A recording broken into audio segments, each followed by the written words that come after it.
Улсын их хурлын тамгын газрын ерөнхий нарийн бичгийн дарга Цолмон өнөөдөр Бүгд найрамдах Турк улсаас Монгол улсад суугаа онц бөгөөд бүрэн ирэхэд элчин сайд Мурат Карагөз тэргүүтэй төлөөлөгчдийг хүлээн авч уулзлаа. Элчин сайд Мурат Карагөз хоёр орон болоод парламент хоорондын хамтын ажиллагааг улам бэхжүүлж, олон талын харилцааг бэхжүүлэн хөгжүүлэх эрмэлзэлтэй байдгаа уулзалт хийхэд цохон тэмдэглэсэн юм а.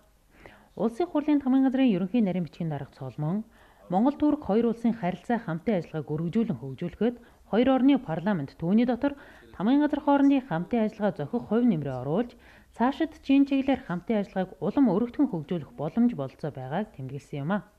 Мөн тэрээр хоёр орны парламентын тамгын газар хоорондын хамтын ажиллагааны протоколын ач холбогдлыг цохон тэмдэглэж, энэхүү протокол нь парламентын тамгын газрууд хоорондын харилцаа, хамтын ажиллагааг цаашид өргөжүүлэн хөгжүүлэх эрх зүйн орчин баттгсан чухал баримт бичиг болохыг дурдж, протокол тусгагдсан заалтуудыг хэрэгжүүлэхэд Туркийн тал идэвх зүтгэл гарган ажилласан талархал илэрхийллээ.